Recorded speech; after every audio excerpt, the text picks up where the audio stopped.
welcome back to the Garage Gym PT podcast. Sitting with you, as always, is Lou and Dave. We hope you guys have been enjoying the episodes as we kind of come out each week with a little bit of something different with the strength conditioning principles, and then also the recovery principle episode. But today, Dave and I are going to kind of switch it up a little bit. I had been talking, or I guess not talking, I had been putting up a post about what you guys wanted to kind of hear a little bit more of. And actually, the top two that came up were what you can fix and maybe what to look for your back squat. So today, Dave and I are going to hash that out. Yeah, can't wait. This should be once again a nice little conversational piece, and hopefully give you guys some modifiables and non-modifiables that you can actually fix. Yeah. So just kind of listing off things that I kind of look for. I'll just kind of keep it to like maybe a little bit of an outline, and then we can go into more of those in depth. But first of all, some different things that I look for: feet placement, spinal position. Do you initiate with a hinge, or are you kind of a basically drop straight down kind of a person? Let the knees do Sure. everything. Um, what is the depth that you do squat to or can achieve? What do your knees do? Kind of that frontal plane look at. Well, what are they going in and out? Where is your weight distribution at on your foot? Are you towards the toes? Are you back towards the heel? Maybe you're right in the midfoot. And then last but not least, what is your control and stability like? Did I leave anything out, Dave? No, I think you're good. In another way, just like you were saying, is maybe look at this as like a joint by joint complex, Mm-hmm. um, rather than like a totality. We all know what a good versus a bad squat looks like, but why is a squat bad? Um, Even like another way to open this up too is before we go through this checklist, let's maybe talk about who has favorable anatomy for a back squat, right? So, you go through like your body types, and there's one particular one that's going to be very, very good for squatting, period. And that's going to be Mm-hmm. your long torso, short femored person. So this is the Mm-hmm. person who probably their squat looks similar to their deadlift.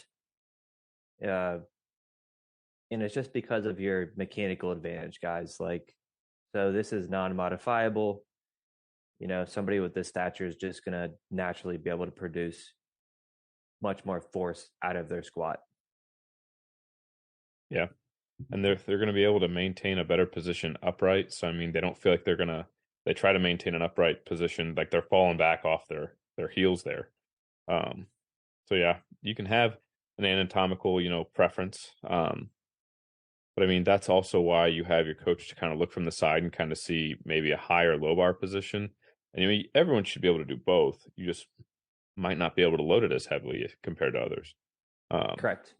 So this person that has the shorter femur length is naturally going to prefer more of like the high bar position, just because they're quad dominant by nature of their anatomy.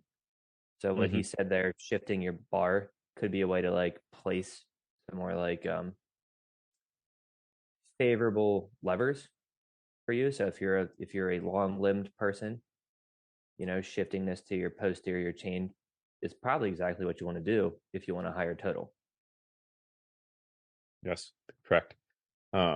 So some of the first things I look for when I'm assessing someone's squat, I usually have them do about 5 to 10 repetitions. I'll usually start off watching the first five from the side, just so I can get an appreciation of, what are their ankles doing, what are their knees doing, what are their hips doing, and then basically what is the spine doing up throughout the chain.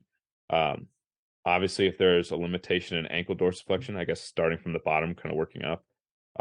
If they have that limited ankle dorsiflexion and you see them really push to the toes, um, you're going to get a little bit more quad activation in that. It's not going to be as fun on that patellar tendon. Um, and it's also going to make you have to bend a little bit more at the knee and the hip just to achieve depth. Um, so I mean that's number one. Sure. Also, Real quick, with this initial assessment, are you trying to do it unloaded or with load? Like, just from unloaded. like, I really like the loaded squat because Hmm. people's mechanics change with load. There's Correct. definitely a very good validity to assessing both, but I Hmm. typically do like some load just by nature of spinal compression, and people do change. Hmm. And like even having stiffness as somebody who's gonna want to lift more load may reveal some things that like Hmm. an unloaded squat wouldn't, and vice versa. Yeah. I mean, I look at both. I usually start off unloaded just to kind of get that appreciation without any kind of external cues. How do they move their own body? And then Sure. I'll add load to it. Um, but then I, once I kind of see what the ankles do, I'll move up. yeah, I think it gives probably hip or knee preference if you're just doing Hmm. like a basic squat assessment. I Yeah. can agree with that. Um, knees usually aren't really the issue for most people when they squat. Usually the knee, they'll have full motion, they'll have quote unquote knee pain. Um, but like I'll be able to see like, they have full motion.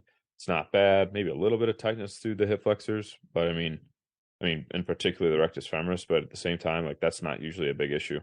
Um, but then kind of going up into the hip a little bit more, the hinge pattern. Most people that I've seen who have more of a tendency to go to the toes kind of start their squat going straight down with like minimal hip hinge.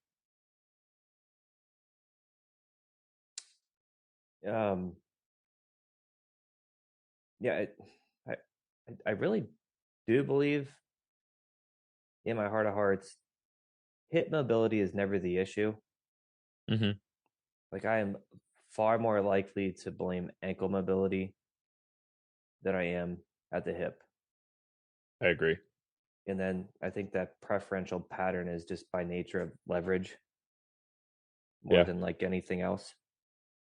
Um, I almost I almost see it as more of like an issue in like coordinating the hip hinge to like load that because they want to avoid maybe like if you've had a history of back pain, for example, sometimes people will try to maintain that as high as possible. And so then they try to extend more through the spine as opposed to actually hinging through the hip, which the hip hinge is there to kind of help you load the glutes and the hammies, loading that posterior chain. Um, and sometimes I think they try to maintain too much of an upright torso and it becomes like an anterior tilt instead of an actual hip hinge. yeah, and I do think you want to default towards your stronger muscle mass. Hmm. So obviously, like your leverages are gonna tell you what's appropriate for you. Yeah.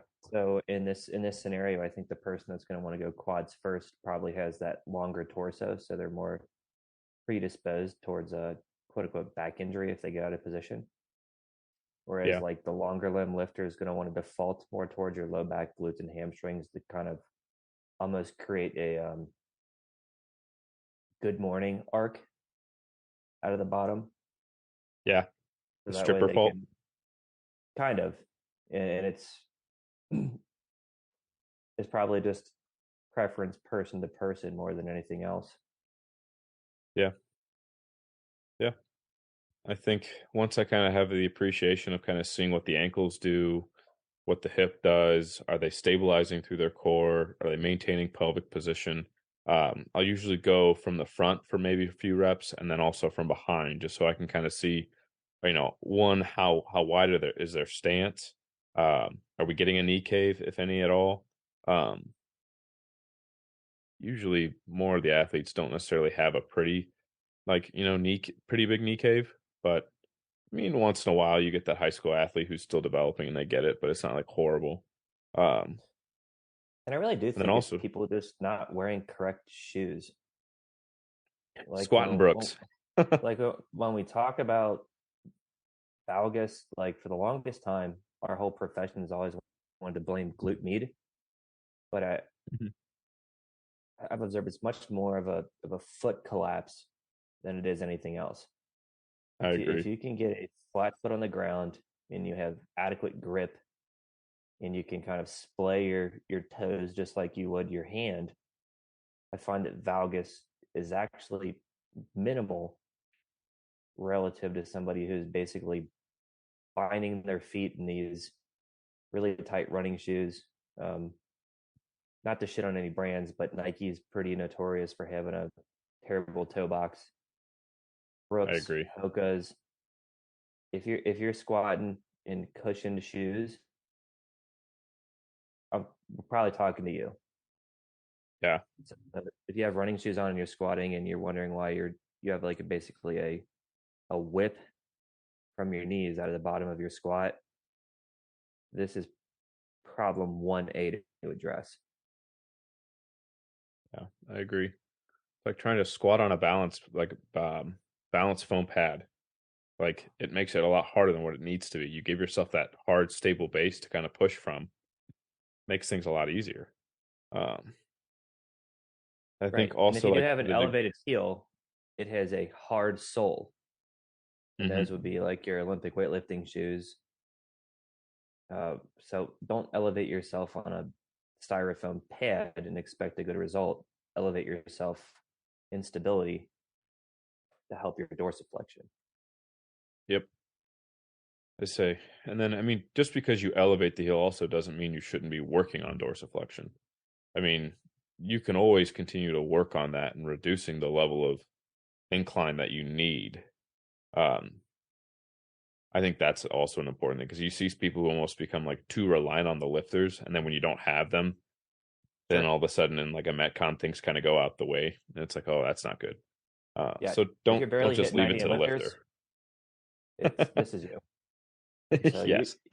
you should ideally want to have this perfect ass-to-grass squat in something like Converse or a minimal heel drop or zero shoes Yeah. because then the lifter will just amplify your range of motion. hmm And then last but not least, obviously, if you have a wide or narrow stance, there's that. Uh, but then also looking at the degree of like external rotation that you kind of start yourself in. Are your toes straight on? Are your toes turned out a little bit? Are you really turned out a little bit? Um, that can kind of play into it. Sometimes people almost they hear they need to turn their feet out and they go excessively. And then when they go down to the bottom of the hole, their knees just fall right in, and then they get that wicked pinch in the front of the hip. And it's like you make those small little adjustments and you can help alleviate that. Um, Obviously, everyone's going to have a That one's different kind of squat. interesting, hmm right? So we can't observe hip anatomy, right? So we don't know like how far you have what's called like femoral anteversion or retroversion, and this is hmm where personal preference plays a very big piece in the squat. A lot of times people default to the most comfortable stance, um,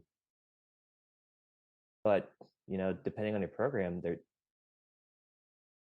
if we take it back to powerlifting and like the conjugate methodology, like they'll have you do ultra wide box squats. All right. So this looks very different for everybody else. hmm And you Yeah. should probably try to tax yourself in all these end ranges so that way you're more pliable and you have a more dynamic squat no matter what. Yeah. I think you need to find what works best for you. And sometimes that might take a few adjustments, either if it's at the feet or maybe even really, I honestly think the feet are one of the biggest implicators for modification in the squat. Turning it out, making sure you're on a rigid platform like you need to be instead of squatting on a foam pad.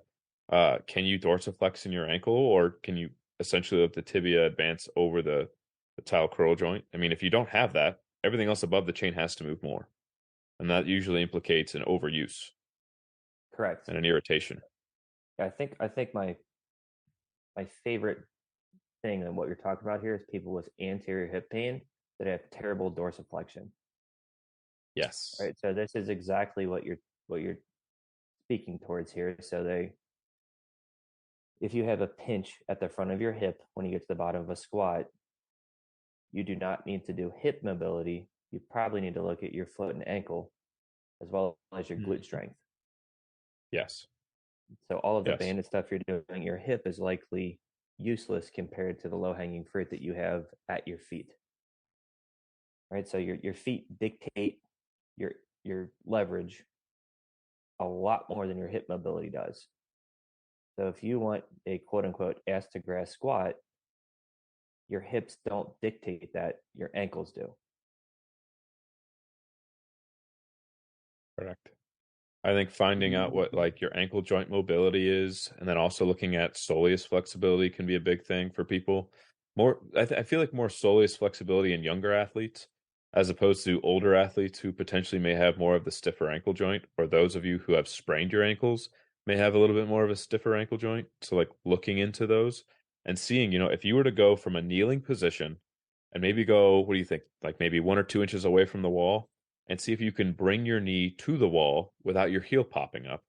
Uh, I'd say even 4 inches away from the wall at the max for getting like ass to grass depth, so that you can actually get knee to wall shows clear and basically, I would say clear and clean without like the foot dropping in, ankle dorsiflexion to achieve depth for the squat. That's one of my big indicators that I've found.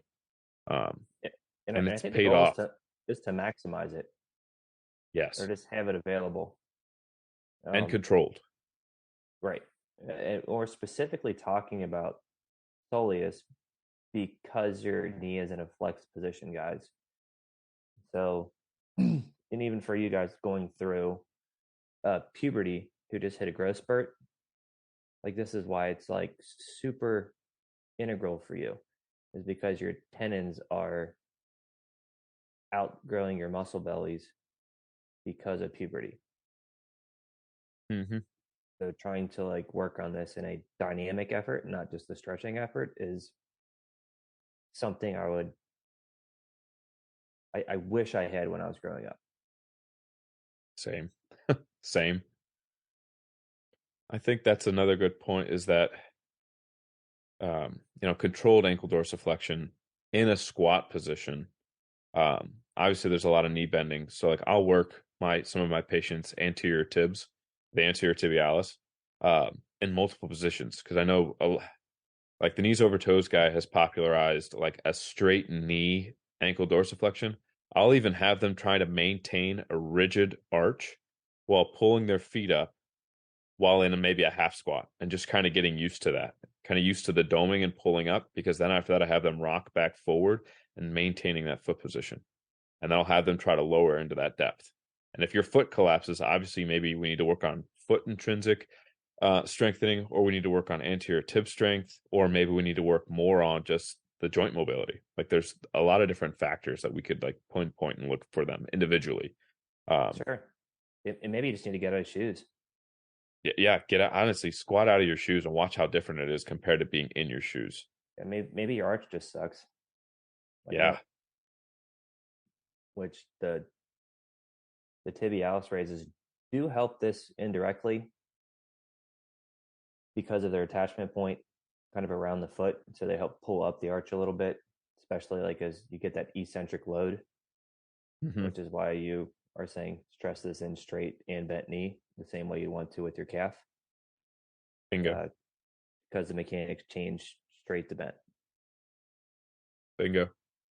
I think Uh, once you guys can kind of get those down, you can kind of look. I mean, obviously, record your squat and tag us in it if you want. I mean, do it like from the side and do it from the back or the front, and then tag us in it. And like, we'll maybe use you guys as an example if you want. sure. I mean, that'd be pretty cool to do.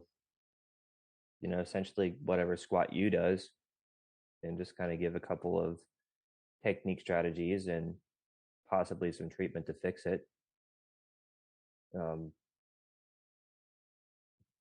I think a joint that we do need to touch on is the knee, Yes. and I think we need to break the mold of going below 90 is unhealthy. Yes. So I think flat out we just need to shoot this thing right in the foot and be done with it. Hmm. If you can do it, do it. Right? There's a numerator of reasons, but the biggest one is when you compare a squatting knee that goes below 90 versus any other version of it.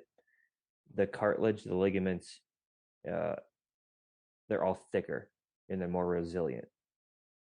Yep. So I think we've even talked about this in the past, like where they're saying shear forces go up when you bend over in the spine. Same thing happens at your knee, but why do you not want the shear forces that are going to be, you know, in your day to day life, in your competition? the expectation of your knee should be to be resilient, not fragile. So the more stress you Bingo. can put on it under load with good form, going through full range of motion is obviously going to build a robust knee, tendon, ligament system versus somebody who doesn't. I agree with that. Being able to tolerate those forces comes from a gradual exposure, not you don't train it at all because someone tells you that it's the devil, and then you actually have to be in that position in game, and then that's when the devil's in the details. Right. Um, it'll get you.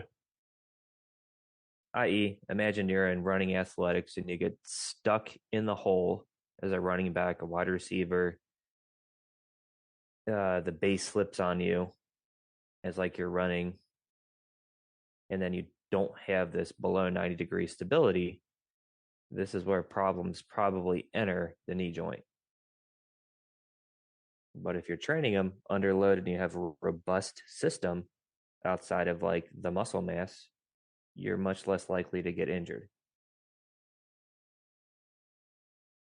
Correct.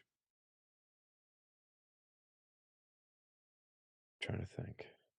So I think one thing that kind of got overhyped um, over the last, trying to think, maybe the last 4 or 5 years was just the use of an incline wedge for all squats. Like if you don't have the ankle dorsiflexion, put them on an incline, and you should just have them do that at all times. Don't even worry about the ankle mobility. It's like in most athletics, yes, that I could see training on an incline would be advantageous, especially because a lot of the sports that require speed, football, basketball, you're on your toes quite often throughout the game. I mean, if you get caught on your heels, not a great thing. However, there are moments where that foot will be planted on the ground, and if you do not have the ankle mobility and you get that shift forward, that quick abrupt shift when that foot is on the ground and it's flat and you don't have the ankle dorsiflexion, again, that force gets translated up the chain. So I think you need to find where the balance is with the incline, the lifters, the incline wedge, whatever you're doing with your mobility training. Because otherwise, I think it just gets lost. Sure. So it's super advantageous if you want to build quad strength, Hmm. right? But I think we can both probably argue that the vast majority of injuries happen because your posterior chain isn't conditioned. Hmm. Uh, you know, maybe not specific to the knee in particular, but as far as like the amount of like gross muscular injuries and vast majority of what you see show up clinically, it's usually a weak link in the posterior chain, right? So if you're Yeah. overtraining the stuff in the front and you're neglecting the stuff that actually has postural components to it, glutes, hamstrings, low back, upper back, scaps, etc., you're kind of asking for something bad to happen. Hmm. And that's not to say that like this isn't good. Like, I mean, I love that incline squat for somebody that has like quad tendonitis and I'm trying to build their tolerance to deep knee flexion and Hmm. really bring up their quads. But it's not the only way. I agree. I think In one of the this, things oh, what were you going to say? Finish your thought. yeah, it's like in this situation, I think it's very similar to the person that always does a deadlift with a belt, and that you're relying on Hmm. something artificial to give you the stability or the depth to hit it. Bingo. Thank you. I agree with that. I also think that when people then eventually do like squatters who have had like lower back pain, and they have severely limited ankle dorsiflexion, when you have to squat and your dorsiflexion gets taken up to its maximum amount, what it can tolerate before your heels come up, and then your knee has to bend excessively, and you go through excessive hip flexion, your hip only has so much available range before eventually you get that like drastic butt wink, right? Where you hit the bottom of the hole and you have that, I mean, neutral in a range, right? But eventually you go from that excessive neutral to lumbar flexion. If you can control it, great. I mean, I'm not going to demonize the butt wink because I mean, a little bit's fine. But like Right. These it's are that outside of standard deviation butt wings. yes, thank you. And that excessive amount under load, it will not be pretty. So that's why I encourage people continue to work on your ankle dorsiflexion. That joint mobility will help alleviate even back pain sometimes.